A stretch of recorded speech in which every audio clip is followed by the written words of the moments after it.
عليكم ورحمة الله وبركاته. إن الحمد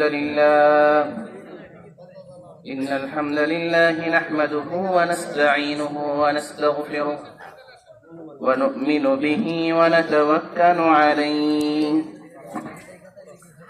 ونعوذ بالله من شرور أنفسنا ومن سيئات أعمالنا. من يهده الله فلا مضل له ومن يضلل فلا هادي له. وأشهد أن لا إله إلا الله وحده لا شريك له.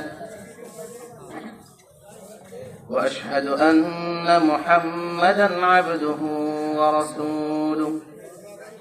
يا أيها الذين آمنوا اتقوا الله حق تقاته ولا تموتن إلا وأنتم مسلمون.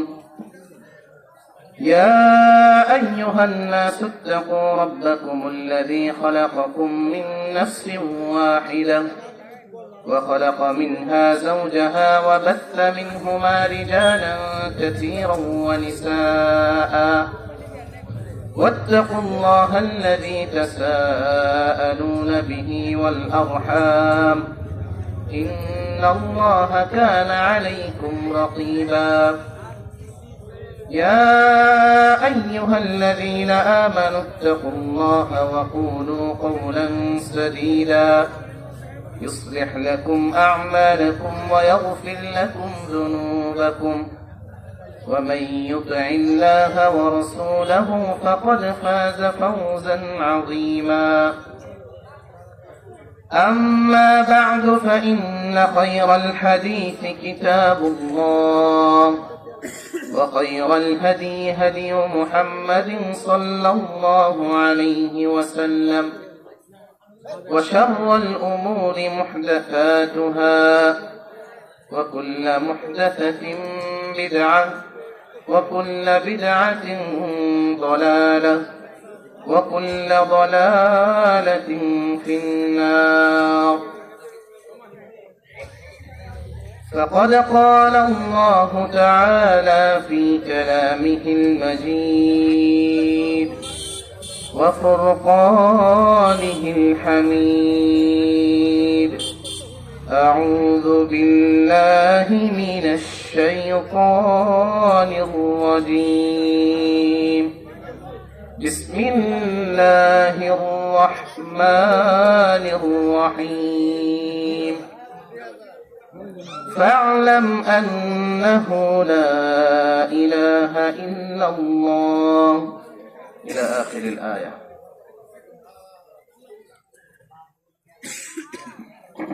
যাবতীয় তারিফ সমস্ত প্রশংসা মহান আল্লাহ রাব্বুল আলামিনের জন্য, যিনি আমাদেরকে ভালোবেসেছেন বিধায়ী দুনিয়াবি সকল প্রকার ব্যস্ততা থেকে মুক্ত করে এই দ্বীনি মজলিসে উপস্থিত হয়ে আলোচনা করার এবং শোনার তৌফিক দান করেছেন। সেই মহান রব্বুল আলামিনের দরবারে শুকরিয়া আদায় করে সকলেই বলে আলহামদুলিল্লাহ। অতঃপর সালাত এবং সালাম বর্ষিত হোক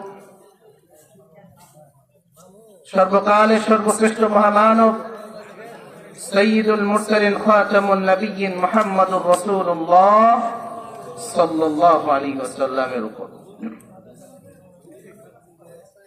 আজকে বাড্ডা দক্ষিণ পাড়া আহলে হাদিস জামে মসজিদের উদ্যোগে আয়োজিত ইসলামী জলসার সম্মানিত সভাপতি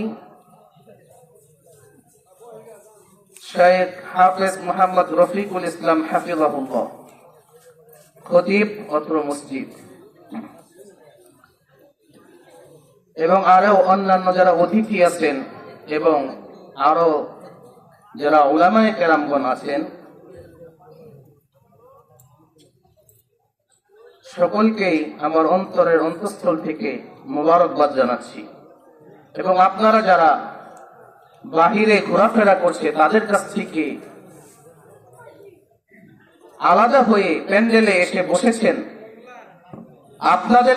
আপনাদেরকেও অন্তরের অন্তঃস্থল থেকে মোবারকবাদ জানাচ্ছি এবং আল্লাহ রাব্বুল আলামিনের কাছে দোয়া করি যে ইয়া রাব্বুল আলামিন, যারা ইচ্ছা করলেই বাহিরে ঘোরাফেরা করতে পারত, অন্যান্য কাজে সময় ব্যয় করতে পারত, আড্ডায় বসতে পারত, সেগুলো বাদ দিয়ে কোরআন হাদিসের আলোচনা শোনার জন্য এই দিনই মজলিসে এসেছে, আল্লাহ রাব্বুল আলামিন যেন আমাদের সকলকেই কোরআন এবং হাদিসের পথে পরিচালিত করেন। সকলে বলে আমিন। আলোচনা শুরুতেই কিছু কথা বলার জন্য খুব ইচ্ছা হচ্ছে যে আমি যদি এখন জিজ্ঞেস করি যে ইসলামী রাষ্ট্র চাই কে কে, হাত তোলেন তো, হাত নামান।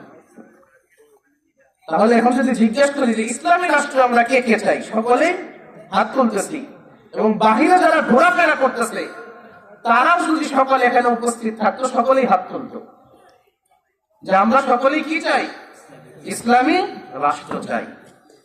আর ইসলামী রাষ্ট্র যদি কায়েম হয় সেই রাষ্ট্রটা কি দিয়ে চলবে? কোরআন এবং হাদিস অনুযায়ী চলবে। আর আজকে এই মাহফিলে কিসে থেকে আলোচনা করা হবে? কোরআন এবং হাদিস। কিন্তু আপনাদের এই বাড্ডা দক্ষিণ পাড়া, পুরো গ্রামের কথা বাদই দিলাম, শুধু দক্ষিণ পাড়ায় যতজন মানুষ আছে সকলেই কি এখানে উপস্থিত হয়েছে? হয়নি। আজকে যদি এখানে ইসলামী মাহফিল না হয়ে একটা কনসার্টের আয়োজন করা হতো, আর সেখানে বসার জন্য চেয়ার তো দূরের কথা, এইরকম এই খেরের নাড়াও যদি না থাকতো, তাহলেও কি এখন এখানে জায়গা থাকতো? বলেন। কনসার্ট শুরু হওয়ার কথা যদি থাকতো রাত 10টায়, মাগরিবের আগে অনেকে উপস্থিত যে আমার জায়গাটা যেন মঞ্চের কাছাকাছি থাকে, অথচ সেখানে বসার জায়গাও নাই, দাঁড়ানোর জায়গাও নাই, কোনো ব্যবস্থাই নাই, শুধু মঞ্চ আছে আর কিছুই নাই।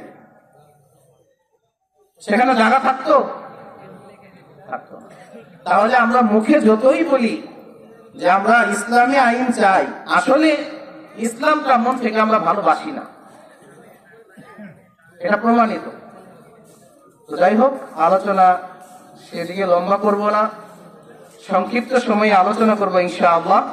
যেহেতু দূরে থেকে এসেছি, আশা করি আপনারাও মনোযোগ দিয়ে শুনবেন। এই আলোচনা থেকে আমিও উপকৃত হব এবং আপনারাও উপকৃত হবেন ইনশাআল্লাহ। কিন্তু নিয়ত থাকতে হবে যে মাহফিলে এসেছি কিছু শেখার জন্য, শিখে আমল করার জন্য। আমরা আমাদের মাহফিলে 3 জন আলোচকের নাম আমরা দেখতে পাচ্ছি ব্যানারে, পোস্টারে। 3 জনের আলোচনা শোনার পর আমরা কি বুঝলাম, কি শিখলাম, কতটুকু আমল করতে পারলাম, সেটাই মুখ্য বিষয়। মাহফিল শেষে যদি আমরা ওই আগামীকাল চা স্টলে গিয়ে মিটিং করি যে না 3 জন আলোচক ছিল, অমুকের সুরটাই বেশি ভালো লাগছে, অমুকে মাহফিলটা ভালো বোঝাইতে পারছিল, আর অমুকের কথা শুনে বেশি ভালো লাগে নাই, তাহলে কোনো লাভ আছে? কি সমাজটা আহলাদিস সমাজ, আহলাদিস সমাজ না? এখানে বসে যদি আমি গান গাওয়া শুরু করি যে দয়াল নবী মুস্তাফা রাস্তা দিয়ে হাঁটতে যায়, হরিণ একটা বান্দা ছিল গাছেরই তলায়, কতক্ষণ ওয়াজ করতে দিবেন?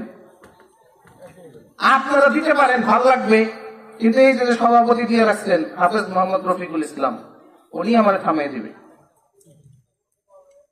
যে আপনার আলোচনা শেষ করেন, দেবে না? না ইচ্ছা মতো যা ইচ্ছা তাই বলা যাবে? বলা যাবে? কারণ এটা আহলে হাদিসদের মাহফিল। আর আহলুল হাদিস কাদেরকে বলা হয়? যারা একমাত্র কোরআন এবং হাদিস অনুসরণ করে, তাদেরকে কি বলা হয়? আহলুল হাদিস। সুতরাং আমরা যারা বাহিরে চলাফেরা করতেছি, ঘোরাফেরা করতেছি, যে আমাদের দ্বিতীয় বক্তা, প্রধান বক্তা যারা যখন আসবে তখন আমরা আলোচনা শুনবো, আমাদের এই নিয়তটা কি ঠিক আছে? আমার আগেও যারা আলোচনা করছে তারাও কি কোরআন হাদিসের বাইরে কিছু আলোচনা করছে? না। আহলে হাদিসের মাহফিল শুরু থেকে শেষ পর্যন্ত কোরআন হাদিসের আলোচনাই হবে। তবে এক একজনের বাচন ভঙ্গি এক এক রকম, একই হাদিস একই আয়াত এক একজন এক এক রকম ভাবে বুঝাবে, এক একজনের আলোচনা থেকে আমরা নতুন নতুন কিছু আমাদের ব্রেনে নিতে পারবো। কিন্তু এইরকম নিয়ত করার কিছু নাই যে কেবল তৃতীয় বক্তা চলতেছে, কেবল দ্বিতীয় বক্তা চলতেছে, প্রধান বক্তা কখন আসবে তখন যাবে। আরেকটা জিনিস আপনাদের সমাজে খুব ভালো লাগলো, এর আগেও সাথীহাটিতে একটা মাহফিলে এসেছিলাম, সেখানেও দেখছি যে আপনাদের সমাজের মাহফিলগুলোতে কালেকশনের সিস্টেমটা অনেক সুন্দর, যে বক্তার 2000 টাকা কালেকশন করতে হয় না, আপনারা স্বেচ্ছায় যা দিচ্ছেন এখানে ঘোষণা দেওয়া হচ্ছে। কিন্তু ম্যাক্সিমাম মাহফিলে কি হয়, একজন বক্তা নির্ধারিতই থাকে যে এই বক্তা হচ্ছে কালেকশনের বক্তা। কিসের বক্তা? কালেকশনের। ওই বক্তা যখন আলোচনা করে কোন মানুষ প্যান্ডেলে বসতে চায় না, কি জন্য? আর উনি আসছে টাকা কালেকশন করতে, ওনার টাকা কালেকশন করা শেষ হোক তারপরে মাহফিলে যাব। কিন্তু আমাদের মাহফিলে কি ওই রকম কালেকশনের কোন বক্তা আছে? আপনাদের বল্লা বড় মসজিদের খতিব কি কালেকশনের বক্তা? হ্যাঁ, প্রধান বক্তা কি কালেকশনের? তাহলে আমরা কেন দেরি করতেছি? সকলে এসে এখানে বসে যাই। তো যাই হোক, আল্লাহ রাব্বুল আলামিন আমাদেরকে মুসলিম হিসেবে সৃষ্টি করেছেন। কি হিসাবে? এটা কিন্তু অনেক বড় একটা নিয়ামত, যে নিয়ামতটা অনেক সাহাবায়ে কেরামগণ পান নাই। অনেক সাহাবী বড় হওয়ার পর রাসূল সাল্লাল্লাহু আলাইহি সাল্লামের কাছে কি ইসলাম গ্রহণ করেছেন। অনেক সাহাবীর জন্মের অনেক বছর পরে রাসূলুল্লাহ সাল্লাল্লাহু আলাইহি সাল্লাম নবুয়ত প্রাপ্ত হয়েছেন। কিন্তু আমরা কোন প্রকার ঝাই ঝামেলা ছাড়া জন্মগত ভাবেই কি মুসলিম। কিন্তু জন্মগত ভাবেই যে আমরা মুসলিম, রাসূলুল্লাহ সাল্লাল্লাহু আলাইহি সাল্লাম বলেছেন কি, কুল্লু মাউলুদুন ইউলাদু আলাল ফিতরা, যে প্রত্যেক সন্তানই কি করে, ফিতরাতের উপর জন্মগ্রহণ করে, ইসলামের উপর জন্মগ্রহণ করে। পরবর্তীতে তাদের মা বাবা তাদেরকে কি বানায়? অগ্নি পূজক বানায়, ইহুদি খ্রিস্টান কাফের যা বানার বানায়, বেনামাজি বানায়। কিন্তু প্রত্যেক সন্তানই শিশুই জন্মগ্রহণ কিসের উপরে করে? ইসলামের উপর করে। অর্থাৎ জন্মগত ভাবে প্রত্যেকেই কি মুসলিম। কিন্তু আমরা জন্মগত ভাবে যে মুসলিম হলাম, এই মুসলিমটা কতক্ষণ পর্যন্ত থাকা যাবে? বিষয়টা কি এমন যে মুসলিম ঘরে জন্মগ্রহণ করেছি, মৃত্যু পর্যন্ত আমি মুসলিম, যা মনে তাই করে এখন আমি মুসলিম, তাই কি? রাসূলুল্লাহ সাল্লাল্লাহু আলাইহি সাল্লামের হাদিস, যে মান তারাকা সালাতা মুতাআম্মিদান ফাকাদ কাফার, যে ব্যক্তি সালাত পরিত্যাগ করলো সে কি করলো? কুফরি করলো। সে কি হয়ে গেল? কাফের হয়ে গেল। আর মুসলিম বলার সুযোগ আছে? নাই। কেউ যদি মুসলিম পরিবারে জন্মগ্রহণ করার পরেও বিভিন্ন শিরকি কার্যকলাপে লিপ্ত থাকে, মাজার পূজা করে, পীর পূজা করে, তাবিজ কবজে বিশ্বাস করে, তাদেরকে কি মুসলিম বলা যায়? যারা মাজার চাষ করে, যারা মাজার আবাদ করে, তারাও নিজেকে কি দাবি করে? মুসলিম। আমাদের আহলে হাদিস নাম নিয়ে অনেকের মধ্যেই একটা উত্তেজনা বিরাজ করে যে আহলে হাদিস নাম কেন দিতে হবে? মুসলিম নাম দিলেই তো যথেষ্ট। মিল্লাতা আবিকুম ইব্রাহিম ওয়া সাম্মাকুমুল মুসলিমিন, আল্লাহ তাআলা তো আমাদেরকে মুসলিম হিসেবে স্বীকৃতি দিয়েছেন, তাহলে আমরা আহলে হাদিস বলার দরকার কি? আমাদের ইসলামী অনেকগুলো দল আছে আমাদের দেশে, আছে না? এখনো আলোচনা শুরু করি নাই, একটু উদাহরণ দিচ্ছি। বক্তাদের মধ্যে অনেক বক্তা আছে, নাম করা বক্তা, যাকে আমরা সকলেই চিনি, গিয়াসউদ্দিন তাহিরি, নাম শুনি নাই? ওই দলটাও তো নিজেকে মুসলিম দাবি করে, করে না? অথচ তারা কি মনে করে রাসূলুল্লাহ সাল্লাল্লাহু আলাইহি ওয়াসাল্লাম কিসের তৈরি? নূরের তৈরি। এটা কোরআনের সাথে সাংঘর্ষিক না কোরআনের পক্ষের কথা? এটা কোরআন বিরোধী একটা কথা। তারা মনে করে আল্লাহ তাআলা সব জায়গায় বিরাজমান, তাই মনে করে না? অথচ আল্লাহ তাআলা নিজে নিজের অবস্থান পরিষ্কার করেছেন। আবার এক শ্রেণীর বক্তা আছে যারা বলে আল্লাহ তাআলা সম্পর্কে জিজ্ঞেস করলেই সে কাফের, আল্লাহ তাআলা কোথায় আছে জানার দরকারই নাই। এরকম বক্তাও আছে, তাদেরকে মুসলিম বলা যাবে? যাবে না। অথচ আমরা যে আল্লাহর ইবাদত করবো তার সম্পর্কে আমাদের জানতে হবে কি হবে না? না জেনে কারো যখন ইবাদত করব, সেই ইবাদতে তো মজা আসবে না। যখন জানবো যে আমি আল্লাহর ইবাদত করতেছি, আল্লাহর এই এই গুণাগুণ আমাদেরকে তিনি জানিয়েছেন, তিনি অমুক জায়গায় আছেন, তার এই ক্ষমতা আছে, যখন জানবো তার ইবাদত করতে আমাদের কি লাগবে? ভালো লাগবে। আজকে আমার আলোচনা সংক্ষিপ্ত বিষয় হচ্ছে আল্লাহ এবং আল্লাহর রাসূল সম্পর্কে জানা। আল্লাহ এবং আল্লাহর রাসূল সম্পর্কে জানা। আমরা সবাই আল্লাহ সম্পর্কে জানি, জানি না? কিন্তু তারপরও আল্লাহ রাব্বুল আলামিন আমাদেরকে নির্দেশ দিচ্ছেন, ফা'লাম আন্নাহু লা ইলাহা ইল্লাল্লাহ, ফা'লাম, তুমি জানো, জ্ঞান অর্জন করো, আন্নাহু লা ইলাহা ইল্লাল্লাহ, যে আল্লাহ তাআলা সত্য কোনো ইলাহ নেই, এই সম্পর্কে জানো। এই লা ইলাহা ইল্লাল্লাহ সম্পর্কে তোমরা জ্ঞান অর্জন করো। আমরা তো লা ইলাহা ইল্লাল্লাহ সকলেই মুখস্থ পারি না? অর্থ কি লা ইলাহা ইল্লাল্লাহ? অর্থ কি? সকলেই বলবো কি আল্লাহ ছাড়া কোনো মাবুদ নাই। এই অনুবাদটা সঠিক হবে না। আল্লাহ ছাড়া সত্য কোনো মাবুদ নাই। অনুবাদ জানলেই কি এটা জানা হয়ে গেল? একটা জিনিস স্মরণ করে দিই, আমাদের প্রিয় নবীর নাম কি? মুহাম্মদ সাল্লাল্লাহু আলাইহি ওয়াসাল্লাম। তার দাদার নাম কি ছিল? Abdul Muttalib. আব্দুল মুত্তালিব কি আল্লাহ সম্পর্কে জানতো? আব্দুল মুত্তালিব আল্লাহ সম্পর্কে জানতো? জানতো। কারণ তারাও কি তার পূর্বে যে নবী ছিল তাদের সিলসিলা ধরে আসছে, কিন্তু পথভ্রষ্ট হয়ে গেছিল। কিন্তু আল্লাহ সম্পর্কে কিন্তু জানতো। এই কাবা যে আল্লাহর ঘর, এটা কিন্তু জানতো। সূরা ফিল আমরা জানি না? সূরা ফিলের কাহিনী কি? বাদশাহ আব্রাহাম কাবা যখন ধ্বংস করার জন্য কাছাকাছি চলে আসছে, আব্দুল মুত্তালিব যখন বুঝতে পারলো যে তাদের শক্তির কাছে আমরা কিছুই না, এই কাবাকে আমরা রক্ষা করতে পারবো না, তখন কি করেছিল? ওই কাবাটা ধরে এই কাবার মালিক আল্লাহ রাব্বুল আলামিনের কাছে দোয়া করেছিল যে হে আল্লাহ, আজকে যদি তুমি এই ঘরটা রক্ষা না করো, আর রক্ষা করার কোন শক্তি নাই। এই দোয়া করে কি করেছিল? পাহাড়ের চূড়ায় অবস্থান নিয়ে তাকে দেখছিল যে অবস্থাটা কি হয়। আর তারপরে কি হলো সেটা সূরা ফিলেই আল্লাহ রাব্বুল আলামিন বর্ণনা করেছেন, ওয়া আরসালা আলাইহিম তায়রান আবাবিল। আল্লাহ রাব্বুল আলামিন ঝাঁকে ঝাঁকে পাখি পাঠালেন। সেই পাখি কঙ্কর নিক্ষেপ করে সেই আব্রাহাম বাহিনীকে কি করে দিল? হাতি নিয়ে আসছিল, সেই হস্তি বাহিনীকে ধ্বংস করে দিলেন। তাহলে আব্দুল মুত্তালিব আল্লাহর কাছে দোয়াও করলেন, আবার নিজের চোখে দেখলেন সেই দোয়াটা কবুল হলো। তাহলে আল্লাহ সম্পর্কে তার ঈমান ছিল না নাই? অবশ্যই ছিল। বদর যুদ্ধের কাহিনী আমরা জানি। রমাদান মাসের 17 রমাদান একটা যুদ্ধ সংঘটিত হয়েছিল। অসংখ্য কাফেরদের বিরুদ্ধে মাত্র কয়েকশো মুসলিম বদর যুদ্ধ সংঘটিত হয়েছিল, যেখানে আল্লাহ রাব্বুল আলামিনের রহমতে মুসলিমরাই বিজয় লাভ করেছিল। সেই বদর যুদ্ধে যাওয়ার আগেও আবু জাহেল এই কাবার কাছে এসে দোয়া করেছিল। কি দোয়া করেছিল? যে হে আল্লাহ, যুদ্ধে যাচ্ছি, যে হকের উপর আছে তাকেই তুমি বিজয় দান করো। আবু জাহেল এই দোয়া করছে যে আল্লাহ, এখন যে যুদ্ধে যাচ্ছি, যে হকের উপর আছে তাকে তুমি কি করো? বিজয় দান করো। আমাদের ঈমানের কথা চিন্তা করেন না। আমরাও যদি কোনো বিচার সালিশে যাই, আমরাও কিন্তু এইভাবে দোয়া করতে পারি না যে হে আল্লাহ, যে হকের উপর আছে তাকে, তার পক্ষেই তুমি ফয়সালা দিও। এই দোয়া সহজে কেউ করতে পারে? আমরা সকলেই দোয়া করি না আল্লাহ বিচারটা যেন আমার পক্ষেই থাকে, এরকম দোয়া আমরা বেশি করি। কিন্তু আবু জাহেল কি দোয়া করছিল? যে হে আল্লাহ, হকের উপর যে আছে তাকেই তুমি বিজয় দান করো। সেই দোয়াটাও কিন্তু কবুলই হয়েছে। তার মানে তারাও আল্লাহকে চিনত, আল্লাহর কাছে দোয়াও করতো, বড় বড় বিপদ আপদে অন্য মূর্তিদেরকে ডাকতো না, আল্লাহকেই ডাকতো। কিন্তু তারপরেও তারা জান্নাতে গেছে না জাহান্নামে গেছে? এর কারণ কি? আল্লাহকে চিনত, বিশ্বাসও করতো, সাথে সাথে আবার কি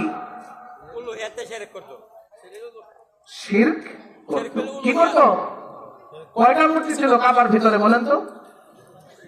আমাদের জানা মতে 360টা মূর্তি। আল্লাহর উপর বিশ্বাস করার পাশাপাশি এই মূর্তিগুলোর উপরও তাদের বিশ্বাস ছিল। এর জন্যই কি আল্লাহর উপর বিশ্বাস করেও কপালে জান্নাত জুটে না। এখন আসি রাসূলুল্লাহ সাল্লাল্লাহু আলাইহি সাল্লামের দিকে। রাসূলকে ভালোবাসি কে কে? হাত তুলেন তো। নামান, আমি জানি কেউ বাদ থাকবেন না, সবাই হাত তুলবেন। রাসূলকে ভালোবাসলেই কি কাজ হবে?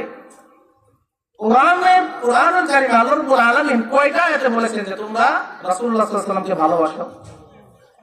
এরকম কোন আয়াত আছে? নাই। হাদিস আছে যে রাসূলুল্লাহ সাল্লাল্লাহু আলাইহি সাল্লাম বলেছেন যে ব্যক্তি আল্লাহর পরে রাসূলুল্লাহ সাল্লাল্লাহু আলাইহি সাল্লামকে বেশি ভালো না বাসবে, সে প্রকৃত ঈমানদার হতে পারবে না।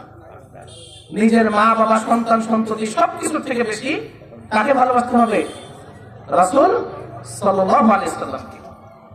এখন আমরা সকলেই তো রাসূলুল্লাহ সাল্লাল্লাহু আলাইহি ওয়াসাল্লামকে ভালোবাসি, বাসি না? সকলেই ভালোবাসি, কিন্তু রাসূলকে ভালোবাসলেই জান্নাত পাওয়া যাবে না। তার একটা বাস্তব উদাহরণ যদি দেই, রাসূলুল্লাহ সাল্লাল্লাহু আলাইহি ওয়াসাল্লামের এক চাচা ছিলেন, নাম কি? আবু তালেব। কি নাম ছিল? আবু তালেবের নাম আমরা জানি যে তিনি যতদিন জীবিত ছিলেন আবু জাহেল, আবু লাহাব কেউ রাসূলুল্লাহ সাল্লাল্লাহু আলাইহি ওয়াসাল্লামকে খুব একটা কষ্ট দিতে পারে নাই। তিনি সবসময় এগুলো ফিরাইতেন। সবসময় রাসূলুল্লাহ সাল্লাল্লাহু আলাইহি ওয়াসাল্লামকে নিরাপত্তা দিতেন কে? তার চাচা আবু তালেব। সবসময় তাকে আগলে রাখতেন। আমাদের থেকেও বেশি রাসূল সাল্লাল্লাহু আলাইহি ওয়াসাল্লামকে ভালোবাসতেন। কিন্তু তারও যখন মৃত্যু হয়, মৃত্যুর পর সে কি জান্নাতে যাবে? যাবে না। আবার আমরা রাসূলকে ভালোবাসি, রাসূলের জন্মদিনে আমরা লাফালাফি করি। এক শ্রেণী আছে না ঈদে মিলাদুন নবী পালন করে, এবং আমরা আহলে হাদিসরা ঈদে মিলাদুন নবী পালন করি না বিধায় তারা অপবাদ দিতে চায় যে আমরা রাসূলকে ভালোবাসি না। কিন্তু তারা রাসূলের জন্মে খুব আনন্দিত, জন্মদিন পালন করে। যেখানে ইসলামী শরীয়তে জন্মদিন নিষিদ্ধ, স্বয়ং রাসূল সাল্লাল্লাহু আলাইহি ওয়াসাল্লাম এই জন্মদিন পালন করতে নিষেধ করেছেন, সেখানে যিনি নিষেধ করেছেন তার জন্মদিনই একদল পালন করে। ইসলামী বিশ্ববিদ্যালয়ের ছাত্র আমি, সেখানেও একটা জিনিস চালু হয়েছে, মুবারক র্যালি নামে একটা র্যালি করে ঈদে মিলাদুন নবী 12 রবিউল আউয়ালে। নাউযুবিল্লাহ। রাসূলের জন্মে খুশি হলে কি জান্নাত পাওয়া যাবে? আবু লাহাবের নাম শুনেছি আমরা। কুরআনুল কারীমে সূরা লাহাব নামে একটা সূরা আছে, তাব্বাত ইয়াদা আবি লাহাবি ওয়া তাব। ধ্বংস হোক আবু লাহাবের দুই হাত, ওয়া তাব, এবং সে নিজেও। আল্লাহ তাআলাই বদদুয়া দিয়েছেন। সেই আবু লাহাব রাসূল সাল্লাল্লাহু আলাইহি ওয়াসাল্লামের কি ছিলেন? চাচা ছিলেন। তার আসল নাম হচ্ছে আব্দুল উজ্জা। কি? আর লাহাব শব্দের অর্থ হচ্ছে লেলিহান শিখা, আগুনের শিখা। আগুনের শিখা যখন উপরের দিকে যায় লাল হয়ে লেলিহান শিখার মতো জ্বলতে থাকে। আবু লাহাবের শরীরের সাইজ ছিল কি একদম উঁচু, সুঠাম দেহের অধিকারী এবং লাল বর্ণের ছিল, যার কারণে তার উপাধি কি ছিল? আবু লাহাব। সে আবু লাহাব তার একটা দাসী ছিল। রাসূলুল্লাহ সাল্লাল্লাহু আলাইহি ওয়াসাল্লাম যখন জন্মগ্রহণ করলেন, তখন ওই দাসীটা আবু লাহাবের কাছে খবর নিয়ে আসলো যে আপনার ভাতিজা হয়েছে। সে আবু লাহাব এত খুশি হয়েছিল যে খুশিতে যে দাসীটা এই সংবাদ দিয়েছে সেই দাসীকে সে আজাদ করে দিয়েছে, মুক্ত করে দিয়েছে। রাসূলের জন্মের কারণে খুশি হয়ে দাসী মুক্ত করে দিয়েছে। কিন্তু সেই আবু লাহাব মৃত্যুর পর কি জান্নাতে যেতে পেরেছে? বরং কুরআনুল কারীমেই তার নামে বদদুয়া আছে যে তাব্বাত ইয়াদা আবি লাহাবি ওয়া তাব। কি কারণে? যেটা বোঝাতে চাচ্ছি যে আল্লাহকে ভালোবাসলে আর রাসূলকে ভালোবাসলে জান্নাত মিলবে না। তাদের হুকুম মাহকাম যথাযথভাবে যদি মেনে চলতে পারি তাহলে আমরা জান্নাতে যেতে পারবো। আজকে রাসূলের নামে দেশ অচল হয়ে যায়, বিশ্বে আশিক রাসূল সম্মেলন, আরো বিভিন্ন কত জিনিস দেখতে পাই। ঈদে মিলাদুন নবীতে বিভিন্ন র্যালি, জশ্নে জুলুস সবই করে তারা রাসূলকে ভালোবেসে করে। রাসূলের প্রতি দুশ্মনী রেখে কেউ কোনো কাজ করে না। কিন্তু তারপরেও তারা কত কষ্ট কেন? রাসূলের হুকুম আহকাম গুলো তারা মানছে না, রাসূলকে তারা অনুসরণ করছে না। আল্লাহ রাব্বুল আলামিন কুরআনুল কারীমে বলেছেন, মাইয়ুতি'র রাসূলা ফাকাদ আতা আল্লাহ। যে ব্যক্তি রাসূলের অনুসরণ করলো, রাসূলের আনুগত্য করলো, সে যেন আল্লাহরই আনুগত্য করলো। তাহলে এতক্ষণ যে আলোচনা করলাম তার থেকে একটা শিক্ষা আমরা কি পেলাম? যে আব্দুল মুত্তালিব, তারপরে আবু জাহেল, আবু লাহাব, এরাও কি আল্লাহকে চিনত, আল্লাহকে ডাকতো, কিন্তু সাথে সাথে শিরকও করত, মূর্তিদেরও ইবাদত করত। এর কারণেই তারা জাহান্নামী। বর্তমানেও আমরা যারা নিজেকে মুসলিম দাবি করি, এই সমাজে আছে কিনা জানি না, নিজেকে মুসলিম দাবি করি, আবার বিপদ আপদে পড়লে আমাদের তাবিজ নেওয়া লাগে। আবার কোন বড় বিপদে পড়লে যারা মাজারে যায়, আবার যারা বিভিন্ন পীরের মুরিদ হয়, তারাও কিন্তু আল্লাহকে চিনা সত্ত্বেও শিরকে লিপ্ত। আল্লাহ তাআলা সূরা ইউসুফের মধ্যে বলেছেন, ওয়া মা ইউমিনু আকসারুহুম বিল্লাহি ইল্লা ওয়া হুম মুশরিকুন। অধিকাংশ মানুষ ঈমান আনা সত্ত্বেও শিরিক করে। এইরকম মানুষ আমাদের সমাজে আছে না নাই? এই বাড্ডা দক্ষিণ পাড়া নাও থাকতে পারে, কিন্তু অনেক আহলাদি সমাজেও অনেক পীরের মুরিদ আছে, কিন্তু তারা কখনো কোরআন হাদিস থেকে যে পীরের মুরিদ হতে হবে এরকম কোন দলিল উপস্থাপন করতে পারবে না, কিন্তু তারা পীরের মুরিদ হবেই হবে।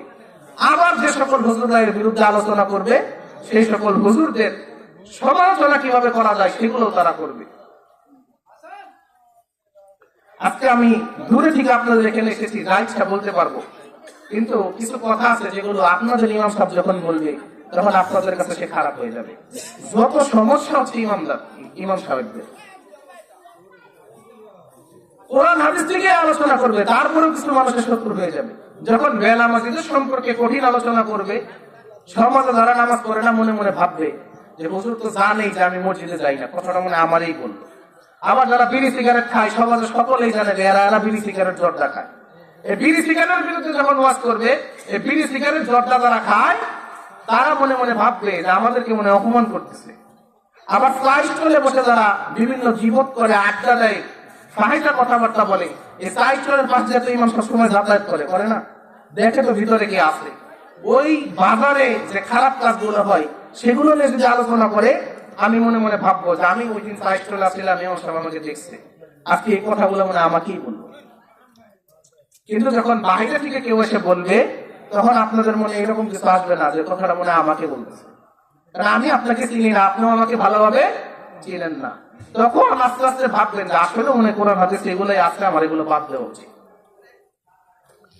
বর্তমান সমাজে সবথেকে বেশি সমস্যা হচ্ছে, কোন আলেম যখন সমাজ সংস্কারের কথা চিন্তা করে, সমাজের খারাপ কাজগুলোর বিরুদ্ধে যখন খুতবা দেয়, আলোচনা করে, সেই খারাপ কাজগুলো পরিত্যাগ করার বাদ দিয়ে আমরা সেই ইমামকে পরিত্যাগ করি। একজন ইমাম যখন সমাজের খারাপ কাজের বিরুদ্ধে গরিষ্ঠ কণ্ঠস্বর দিয়ে খুতবা দেয়, সেই খারাপ কাজ বাদ না দিয়ে আমরা সমাজের মানুষ মিটিং করি কিভাবে এই ইমাম বাদ দিয়ে অন্য ইমাম আনা যায়। আমি কি কোনো মিথ্যা কথা বলতেছি? হয়তো কথা সুর দিতেছি না, আপনাদের ভালো লাগতেছে কিনা জানি না। সমাজে সবথেকে বড় সমস্যা কি? কোন ইমাম, কোন খতিব যখন খারাপ কোন কাজের বিরুদ্ধে বলে, সেই খারাপ কাজ বাদ দেওয়ার পরিবর্তে আমরা ইমামকে বাদ দেওয়ার মিটিং করি। এই সকল অভ্যাস আমাদেরকে বাদ দিতে হবে।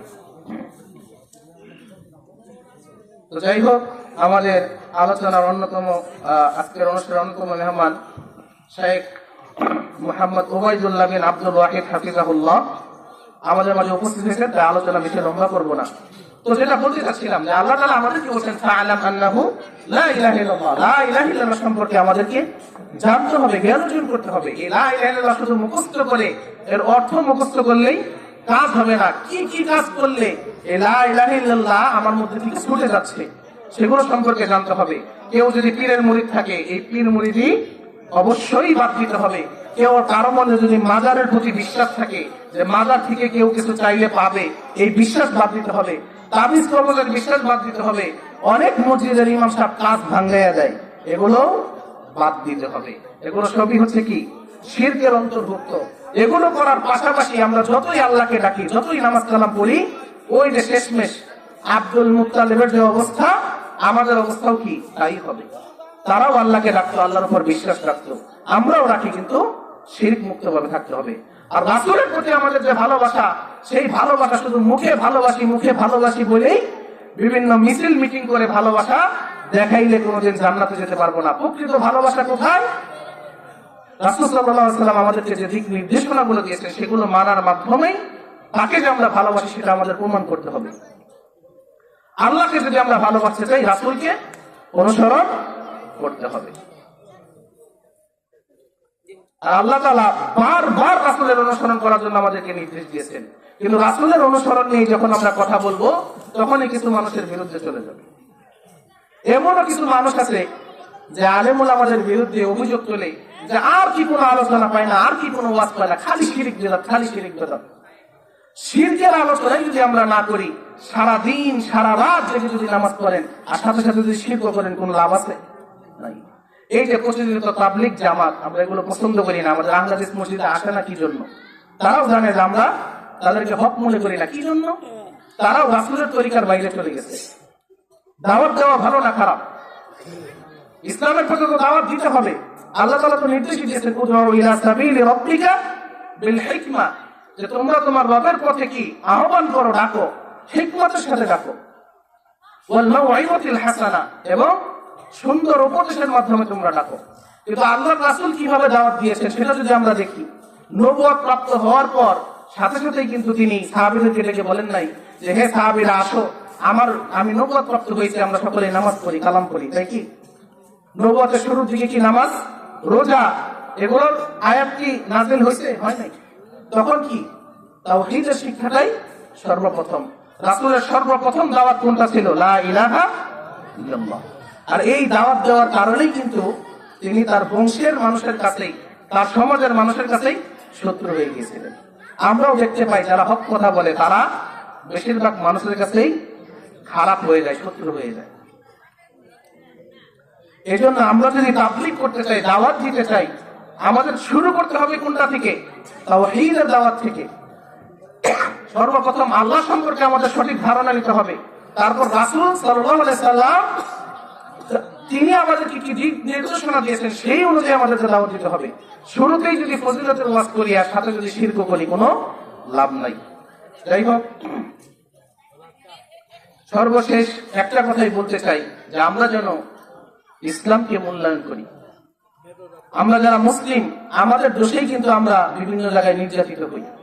আমরা শুধু বলি আমরা ইসলামী রাষ্ট্র চাই, যে রাষ্ট্র এরকম এরকম, সরকার অমুক দোষ করছে, তমুক দোষ করছে, কিন্তু আমি নিজে কি করছি সেটা আমাকে দেখতে হবে। আজকে যদি আমি নিজে ইসলামের পথে অটল থাকি এবং আমার পরিবারকে ইসলামের পথে অটল রাখি, ইসলামী সকল বিধান যদি আমার পরিবারে যথাযথভাবে পালন করি, তাহলে দেখা যাবে আস্তে আস্তে সমাজেও আমি এগুলো প্রতিষ্ঠা করতে পারবো। যখন আমাদের সমাজটা ইসলামী সমাজে পরিণত হবে, তখন চিন্তা করব যে আমাদের পাশের সমাজে আমরা দাওয়াত দিই। বিশেষ করে আমাদের সমাজে পর্দার তেমন প্রচলন নাই। নামাজের কথা আমরা অনেক শুনি, অনেক জানি, কিন্তু পর্দা গ্রামগঞ্জের মহিলারা একদমই করতে চায় না। মা বোনেরাও আলোচনা শুনছেন, কিন্তু আমরা কি বলি যে আমরা ইসলামী রাষ্ট্র চাই, তারা তো করে না। আসলে ইসলামী রাষ্ট্র করলে আমরা মানতে পারবো কিনা সেটাও তো দেখতে হবে। যে জাতি যেমন, তাদের শাসক আল্লাহ রাব্বুল আলামিন তেমনই নিযুক্ত করেন, এটাও আমাদের মাথায় রাখতে হবে। খালি দোষ তাদের দিয়ে লাভ নাই, নিজেদের দিকেও তাকাতে হবে। এর জন্য কি ইসলামকে আমাদেরই মূল্যায়ন করতে হবে। আজকে কোরআন হাদিসের আলোচনা হবে, এখনো কত জায়গা ফাঁকা পড়ে আছে। এরকম জায়গা কি ফাঁকা থাকার কথা ছিল? আমরা যদি ইসলামকে মূল্যায়ন করতাম। অথচ এখানে গান বাজনার আয়োজন হলে দেখা যেত যে পাশের সামিয়ানা গুলো উঠে দিতে হতো, যে মানুষ এত হয়ে গেছে যে সামিয়ানা পার হয়ে বাহিরে চলে গেছে, শিল্পীকে আর দেখা যাচ্ছে না। অথচ আলেম উলামারা এখানে কথা বলবে, সেখানে আমরা উপস্থিত নাই। আল উলামা ওয়ারাসাতুল আম্বিয়া, উলামাগণই হচ্ছে কি আম্বিয়াগণের ওয়ারিস। কিসের ওয়ারিস? জায়গা জমির ওয়ারিস না, ইলমের ওয়ারিস। কিসের ওয়ারিস? আলেম উলামাগণ নবীগণের ওয়ারিস। আম্বিয়াগণ যে দাওয়াতটা দিয়ে গিয়েছেন, তাদের মৃত্যুর পর আলেমরাই সেটা চালু রেখেছে, নাকি অন্য কেউ চালু রেখেছে? ভালো কোনো হক কথা যদি শুনতে চান, আমাদের দেশে এই জুমার খুতবাই পাবেন, আর ভালো ভালো এই সমাজের ইসলামী মাহফিল গুলোতেই পাবেন। সব মাহফিলে পাবেন না, আহলে হাদিস সমাজের মাহফিল গুলোতেই পাবেন। ওই সংসদের কোনো এমপি হেদায়েতমূলক কোনো কথা খুব কমই বলবে, না বলাটাই স্বাভাবিক। হেদায়েতমূলক কথা যদি আমরা পেতে চাই, আমাদের কোথায় আসতে হবে? অবশ্যই আলেম উলামাদের কাছে আসতে হবে। ইসলামকে যদি আমরা গুরুত্ব না দিই, আস্তে আস্তে আমরা নিজেরাই অবহেলিত হয়ে যাব। আর ইসলামের পথে যদি আমরা অটল না থাকি, আস্তে আস্তে আমাদের অস্তিত্ব কি হয়ে যাবে? ধ্বংস হয়ে যাবে। এর জন্য ইসলামকে গুরুত্ব দিতে হবে, কোরআন হাদিসকে গুরুত্ব দিতে হবে। আমরা দিব তো ইনশাআল্লাহ? কেউ কথা বলি না তো। যে কথা দিয়ে শুরু করেছিলাম সেই কথাই শেষ করতে চাই, যে আমাদের আল্লাহ তাআলাকে চিনতে হবে, যেভাবে কোরআন হাদিসে চেনার কথা আছে সেইভাবে চিনতে হবে। আর সর্বশেষ একটি অনুরোধ করে আলোচনা শেষ করব, সেটি হচ্ছে সালাতের বিষয়। আমার আগেও এক ভাই সুন্দরভাবে সালাতের বিষয়ে আলোচনা করেছিলেন। একজন মানুষ মুসলিম হতে গেলে কি করতে হয়? অমুসলিম থেকে কেউ মুসলিম হবে, তখন তাকে কি পাঠ করতে হয়? শাহাদা পাঠ করতে হয়, আশহাদু আল্লা ইলাহা ইল্লাল্লাহ ওয়া আশহাদু আন্না মুহাম্মাদান আবদুহু ওয়া রাসূলুহু। আমি সাক্ষ্য দিচ্ছি আল্লাহ ছাড়া সত্য কোনো ইলাহ নেই, মাবুদ নেই, এবং আমি আরো সাক্ষ্য দিচ্ছি মুহাম্মদ সাল্লাল্লাহু আলাইহি সাল্লাম আল্লাহর বান্দা এবং রাসূল। এই সাক্ষ্য দেওয়ার মাধ্যমে একজন মানুষ ইসলামে প্রবেশ করে অমুসলিম থেকে। তারপর সবথেকে গুরুত্বপূর্ণ যে কাজ সেটাই হচ্ছে কি? সালাত আদায় করা। কেননা রাসূল সাল্লাল্লাহু আলাইহি সাল্লাম বারবার সালাতের দিকে তাকিদ দিয়েছেন এবং স্পষ্টভাবে বলে দিয়েছেন, মান তারাকা সালাতা মুতাআম্মিদান ফাকাদ কাফার। যে ব্যক্তি সালাত পরিত্যাগ করলো সে কাফের হয়ে গেল। আরো অসংখ্য হাদিস থেকে আমরা বুঝতে পারি as-সালাতু হিয়াল ফারিকু বাইনাল মুসলিম ওয়াল কাফির। সালাতই হচ্ছে একমাত্র মুসলিম এবং কাফেরের মধ্যে পার্থক্যকারী। একজন মুসলিম আর একজন কাফের আমরা কিভাবে বুঝবো যে কে কাফের কে মুসলিম? যার বড় জুব্বা আছে সে মুসলিম, আর যে শার্ট প্যান্ট পরে আছে সে কাফের, এটা বলা যাবে? যাবে না। যার বড় দাড়ি আছে সে মুসলিম, যার দাড়ি নাই সে কাফের, বলা যাবে? দাড়ি কাটলে গুনাহ হয় ঠিক আছে, কিন্তু কেউ যদি দাড়ি কাটে তাকে কাফের বলা যাবে? বলা যাবে না। কিন্তু কেউ যদি সালাত পরিত্যাগ করে তাহলে আমরা চিনতে পারবো যে সে কাফের। মুসলিম এবং কাফেরের মধ্যে পার্থক্য নির্ণয়কারী একটাই, সেটি কি? সালাত। এই সালাতটা আমাদের আদায় করতে হবে। বেনামাজিদের সম্পর্কে আলোচনা বাদই দিলাম, মুসল্লিদের নিয়েও যদি আলোচনা করি তাহলেও অনেক কথা আছে। এই যে আগের এক ভাই আলোচনা করলেন যে জেলের ভিতরেও কিছু নির্দিষ্ট জায়গা থাকে না? আয়না ঘরের নাম শুনি নাই আমরা, শুনছি। আরো বিভিন্ন টর্চার সেল, ডিবি কার্যালয়, জেলখানা তো জেলখানাই। বিগত সরকার আলেম ওলামাদের জন্য আবার আলাদা কিছু স্পেশাল জায়গা রেডি করে রাখতো না? ঠিক তেমন জাহান্নাম তো জাহান্নাম, জাহান্নামের মধ্যে কিছু জায়গা আছে। অনেক জায়গার নাম আমরা কোরআন হাদিসে পাই। একটা জায়গার নাম হচ্ছে কি? সাকর। মা সালাকাকুম ফি সাকর। যে জাহান্নামীদেরকে যখন প্রশ্ন করা হবে যে কিসে তোমাদেরকে এই সাকর নামক স্থানে নিয়ে আসলো, তখন তারা কি বলবে? ক্বালু লাম নাকু মিনাল মুসাল্লিন। তারা বলবে যে আমরা মুসল্লি ছিলাম না, সালাত আদায় করতাম না। আবার সালাত আদায় করতো কিন্তু ভালোভাবে করতো না, গুরুত্ব দিত না, ঠিকভাবে জামাতে যেত না, জামাতে গেলেও 2-1 রাকাত ছুটে যেত রেগুলার। তারপরে ফজরের টাইমে ঘুম ভাঙলেও ইচ্ছাকৃত ভাবে আরেকটু ঘুমায় সূর্য ওঠার পরে পড়তো। এইরকম মানুষদের সম্পর্কেও আল্লাহ রাব্বুল আলামিন কি বলছেন? ফাওয়াইলুল লিল মুসাল্লিন। যে মুসল্লিদের জন্য ওয়াইল নামক শাস্তি, ওয়াইল নামক জাহান্নাম, আল্লাযীনা হুম আন সালাতিহিম সাহুন। যারা তাদের সালাতের বিষয়ে অমনোযোগী। তাহলে কি বোঝা যায়? যে সালাত আদায় যারা করে না তাদের কথা তো বাদই দিলাম, সালাত আদায় যারা করে তাদের জন্য জাহান্নামে একটা স্পেশাল জায়গা আছে, যে জায়গাটার নাম হচ্ছে কি? ওয়াইল। অর্থাৎ যারা নামাজ পড়ে কিন্তু গুরুত্ব কম দেয়, ঠিকভাবে জামাতে যায় না, জামাতে গেলেও 2-1 রাকাত পায় না, এদের জন্য কি? ওয়াইল নামক একটা স্পেশাল শাস্তি আছে, যেটা তাদের ভোগ করতে হবে। এই জন্য উদাত্তভাবে আহ্বান করবো যে হে মুসলিম ভাই ও বোনেরা, আমরা যারা নিজেকে মুসলিম দাবি করি, মুখে মুসলিম দাবি করে জান্নাত পাওয়া যাবে না। আমরা যেরকম মুসলিম দাবি করি, অন্তত পক্ষে সালাত আদায়ের মাধ্যমে আমাদের প্রমাণ করতে হবে যে আমরা আসলে মুসলিম।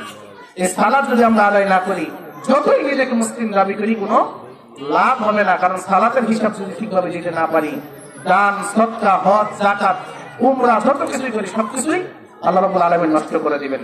এর জন্য আমরা আল্লাহ তাআলা এবং রাসূলুল্লাহ সাল্লাল্লাহু আলাইহি ওয়াসাল্লাম সম্পর্কে সঠিক জ্ঞান অর্জন করব এবং নিয়মিত ঠিকভাবে সালাত আদায় করব ইনশাআল্লাহ। করব তো ইনশাআল্লাহ? ইনশাআল্লাহ। আজকে যে আলোচনা করলাম, আলোচনায় যদি কোনো ভুল ত্রুটি হয়ে থাকে আল্লাহ রাব্বুল আলামিন ক্ষমা করুন। আর আলোচনা থেকে যা শিখতে পারলাম, বুঝতে পারলাম, আল্লাহ রাব্বুল আলামিন আমাদেরকে আমল করার তৌফিক দান করুন। সকলে বলি আমিন। আর আপনাদের সকলের কাছে দোয়া চাই। আমার পড়ালেখা এখনো শেষ হয় নাই, এরপরেও আপনারা পোস্টারের মধ্যে নামের আগে শাইখ লাগিয়ে দিয়েছেন, যেটা আমার সাথে আর কি মানানসই নয়। তো আমি এখনো পড়ালেখা করতেছি, আপনাদের কাছে দোয়া প্রার্থী। আপনারা সকলেই দোয়া করবেন আল্লাহ রাব্বুল আলামিন যেন আমাকে আরো ইলম অর্জন করার তৌফিক দান করেন, এবং আমাদের যারা আরো আলোচক আছেন তাদেরকেও যেন সুন্দরভাবে এখানে আপনাদের সামনে কোরআন হাদিস থেকে আলোচনা করার তৌফিক দান করেন। আমিন। এবং সেই আলোচনা থেকে যেন আমরা সকলে উপকৃত হতে পারি এবং সেই অনুযায়ী আমল করতে পারি। আল্লাহ তাআলা সেই তৌফিক দান করুন। আমিন। আকুলু কওলি হাযা ওয়াস্তাগফিরুল্লাহ লি ওয়া লাকুম ওয়া লিসাইরিল মুসলিমিন ফাস্তাগফিরুহু ইন্নাহুল গফুরুর রহিম। আসসালামু আলাইকুম ওয়া রাহমাতুল্লাহি ওয়া বারাকাতুহু।